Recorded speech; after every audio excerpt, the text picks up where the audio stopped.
पाक नटखट टीवी में खुश आमदीद। आज मैं लाई हूँ आपके लिए ड्रामा सीरियल जलन की कंप्लीट स्टोरी, जो कि बहुत ही इंटरेस्टिंग ड्रामा है।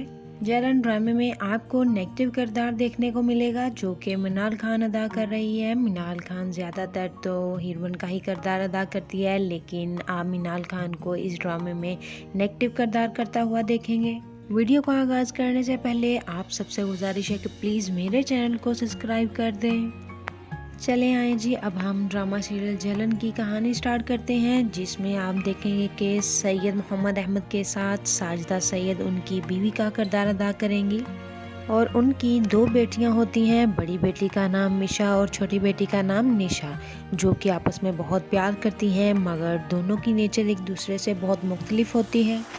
मिशा एक बहुत ही प्यार करने वाली और सीधी सादी लड़की है, जबकि निशा बहुत ही खुदगर्ज और लालची होती है। उसकी अपनी बहन की हर चीज़ पर नज़र होती है। निशा को भी वही चीज़ पसंद आती है जो मिशा को पसंद आती है, तो मिशा अपनी पसंद की हुई हर चीज़ निशा को दे देती है। और निशा का एक बॉयफ्रेंड भी होता है जिसका नाम अहमद है। निशा और अहमद एक दूसरे से बहुत प्यार करते हैं और दोनों एक दूसरे से शादी भी करना चाहते हैं।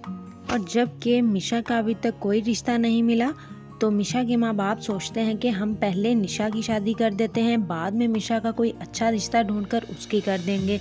तो वो ये बात सोचकर निशा और अहमद की मंगनी कर देते हैं और अहमद और निशा इस बात पर बहुत खुश होते हैं। और फिर ड्रामे में एंट्री होती है असमन यार की, जिसका ताल्लुक एक बहुत ही अमीर फैमिली से होता है। मिशा अपनी दोस्त की एक पार्टी पर जाती है, वहाँ असमन यार उसको देखता है और देखते ही उसको पसंद कर लेता है। और इसी तरह मिशा और असमन यार की शादी हो जाती है। और इस शादी से निशा तो खुश नहीं होती, क्योंकि असमन यार एक बहुत अमीर फैमिली से ताल्लुक़ रखता है, लेकिन लोगों को दिखावे के लिए निशा जो है वो खुशी का इजहार करती है। जब शादी हो जाती है और शादी के बाद निशा बहाने बहाने से मिशा के घर जाती है और असमन यार को अपनी अदाएं दिखाती है, ताकि वो मिशा को छोड़कर मुझसे शादी कर ले। और दूसरी तरफ अहमद, जो कि निशा से बहुत प्यार करता है, उसके लिए एक शाल गिफ्ट लेकर आता है। निशा वो गिफ्ट लेने से इनकार कर देती है। ये तो बहुत सस्ता सा आम सा गिफ्ट है, मुझे नहीं पसंद। तुम असवंत को देखो, वो मिशा को कितने महंगे महंगे गिफ्ट देता है।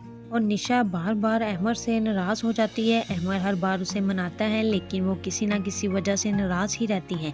जबकि ये बात जब निशा को पता चलती है, तो वो निशा को समझाती है कि तुम ये क्या कर रही हो, तुम तो अहमद से बहुत प्यार करती हो।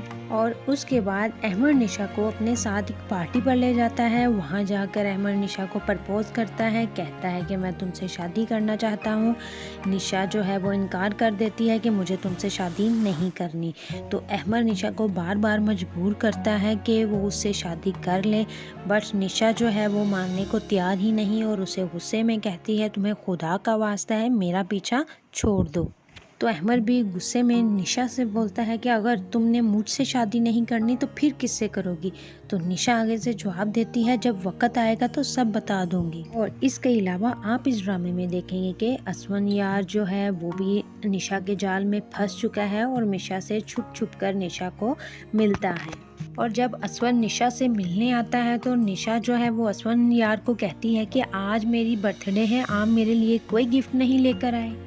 तो असवन निशा से कहता है, बताओ तुम्हें गिफ्ट में क्या चाहिए। तो निशा कहती है कि मुझे गिफ्ट में बस आप चाहिए, मैं आपसे बहुत प्यार करती हूँ, बस आप ही मेरा गिफ्ट है। क्योंकि आज निशा की बर्थडे है और अहमद को ये सारी बातें मालूम हैं। वो हर बार की तरह इस बार भी निशा के लिए बर्थडे गिफ्ट लेकर उनके घर पहुँचता है। वो उनके घर आता है, वो असवन यार और निशा की जो सारी बातें हैं वो सुन लेता है। और अहमद गुस्से में निशा के बाप के पास जाता है और कहता है कि आप खुद ही असवन यार को समझा लें, वो निशा से दूर रहे। इसको निशा की इतनी फ़िक्र क्यों है, इसका निशा के साथ क्या रिश्ता है।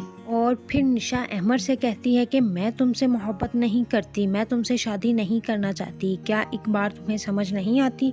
तो अहमद कहता है, कुछ भी हो जाए मैं बस तुम्ही से शादी करूँगा, देखता हूँ मुझे कौन रोकता है। निशा जैसी बहन तो खुदा किसी को भी ना दे।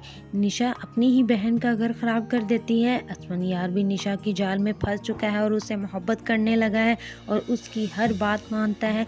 फिर दोनों एक होटल में जाते हैं और वहाँ पर जैसे ही वो पहुँचते हैं और आगे से उसके घर वाले देख लेते हैं और निशा की माँ असवन यार को गुस्सा होती है, कहती है कि तुम्हें शर्म नहीं आई, तुम अपनी ही साली के साथ इश्क लड़ा रहे हो। निशा का बाप गुस्से में निशा को बोलता है कि तुमने अपनी ही बहन के शोहर पर नज़र रखी, तुम पैदा होते ही मर क्यों ना गई। तो जब असवन की बहन को ये सब बातें पता चलती हैं तो वो निशा को बहुत लान तान करती है, कहती है कि मैं सोच भी नहीं सकती थी कि इतने मासूम चेहरे के पीछे इतना भयानक किरदार भी हो सकता है। लेकिन निशा को किसी की बात का कोई असर नहीं होता। निशा कहती है कि मैं असवन से शादी करके ही रहूँगी। इसके बाद वो सीधी असवन यार के ऑफिस पहुंच जाती है और असवन से कहती है कि आप मुझसे शादी कर लें। असवन कहता है कि ये मुमकिन नहीं है, मैं शादी नहीं कर सकता। तो निशा असवन यार से कहती है कि आप मुझे जानते नहीं हैं, मैं अपने आप को कुछ ना कुछ कर लूँगी। तो निशा जो है वो खुदकुशी कर लेती है। उसकी किस्मत अच्छी कि वो बच जाती है। तो फिर असवन यार भी निशा की तरफ और ज़्यादा माइल हो जाता है। निशा और असवन यार की मुलाकातें पहले से ज़्यादा बढ़ जाती हैं। और दूसरी तरफ अहमद अपने जज्बात पर काबू नहीं रख पाता, तो वो निशा को बोलता है कि अगर तुमने मुझसे शादी ना की तो मैं तुम्हें जान से मार डालूंगा। और फिर निशा का बाप अहमद को इस वक्त पकड़ लेता है जब वो निशा के साथ कुछ गलत करने जा रहा होता है। तो निशा का बाप अहमद को काफ़ी गुस्सा होता है, कहता है कि मुझे नहीं पता था कि मैंने आस्तीन का सांप पाल रखा है, आज के बाद तुम मुझे अपनी शक्ल ना दिखाना। और फिर एक रात निशा और असवन यार को एक साथ कमरे में देख लेती है और निशा को कहती है तुम्हें मेरा ही घर मिला था ख़राब करने के लिए, मेरे घर से निकल जाओ। निशा का हाथ पकड़कर अपने घर से उसे बाहर निकाल देती है। और फिर मिशा असवन यार से कहती है कि मैं सोच भी नहीं सकती थी कि आप ऐसा कर सकते हैं। और असवन यार मिशा को बार बार समझाता है कि मेरा और निशा के दरमियान ऐसा कोई ताल्लुक नहीं है। और मिशा इस बात को मानने के लिए तैयार ही नहीं। और फिर वो असवन यार को छोड़कर अपनी माँ के घर चली जाती है और अपनी माँ को जाकर सब बताती है कि निशा और असवन यार मिले हुए हैं, वो मुझे रास्ते से हटाना चाहते हैं, लेकिन मैं ऐसा होने नहीं दूंगी। मैं कभी भी निशा को अपना शौहर छीनने नहीं दूंगी। और मिशा अपनी माँ से कहती है कि अम्मी प्लीज़ आप ही कुछ करें। तो मिशा की माँ कहती है कि मुझे अभी तक यकीन नहीं हो रहा कि मेरी बेटी ऐसा कर सकती है। और दूसरी तरफ निशा जो है वो असवन यार के पास पहुँच जाती है और असवन यार से जाकर कहती है कि आपको अब कोई ना कोई फ़ैसला करना होगा। आप मिशा के साथ रहना चाहते हैं या फिर उसे तलाक देकर मेरे साथ शादी करेंगे। और असवन यार जो है वो भी निशा की मोहब्बत में गिरफ्तार हो जाता है और निशा से शादी करने का फ़ैसला कर लेता है। और फिर असवन यार अपनी बहन के कहने पर मिशा को मनाने इनके घर जाता है और मिशा जो है वो असवन यार को बहुत खरी खरी बातें सुनाती है और उसके साथ जाने से इनकार कर देती है। मिशा कहती है कि आप पहले तस्लीम करें कि आपका और निशा का क्या रिश्ता है, कि आपके और निशा के नाजायज़ ताल्लुकात हैं। और ये सारी बातें सुनकर असवन यार को गुस्सा आ जाता है और वो गुस्से में मिशा को थप्पड़ मार देता है और मिशा जो है वो नीचे ज़मीन पर गिर जाती है। असवन फिर गुस्से में चला जाता है और फिर मिशा अपनी माँ को कहती है कि असवन को अब कोई ना कोई फ़ैसला करना होगा, वो मुझे तलाक देगा या वो फिर मिशा को छोड़ देगा।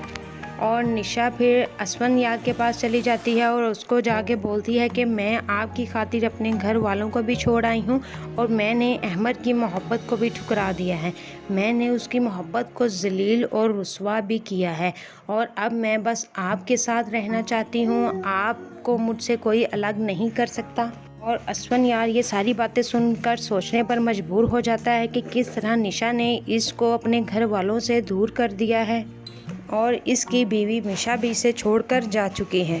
और असवन यार के दोस्तों की बातों ने भी असवन यार को ये एहसास दिलाया कि उसने मिशा जैसी नेक बीवी के साथ बहुत गलत बर्ताव किया है और जज्बात में आकर उसने अपने सब रिश्ते खो दिए। और जब असवन यार को अपनी गलती का एहसास होता है तो वो मिशा को मनाने के लिए उसके घर जाता है और मिशा से माफ़ी मांगता है कि मिशा प्लीज़ मुझे माफ़ कर दो, मैंने तुम्हारे साथ बहुत बुरा किया है। तो मिशा कहती है कि अगर हम अपने ही रिश्तों से दूर हो गए तो मैं तो मर जाऊंगी। तो मिशा कहती है कि हम दोनों ने मिलकर इस रिश्ते को निभाना है और अपनी गलतियों की माफ़ी मिलकर अपने घर वालों से माननी है। और मिशा की ये सारी बातें सुनकर असवन यार राज़ी हो जाता है और दोनों खुशी खुशी अपने घर चले जाते हैं। ये थी हमारी जलन ड्रामे की कंप्लीट स्टोरी, जो कि हमारे पाकिस्तान टीवी चैनल्स पे दिखानी नहीं चाहिए। इन्होंने बहनोई और साली का जो रिश्ता है वो जलील किया गया है इस ड्रामे में। और अगर आप मेरी बात से इत्तेफाक करते हैं तो आप मुझे कमेंट बॉक्स में ज़रूर बताइएगा। दुआओं में याद रखिएगा। अल्लाह हाफिज़।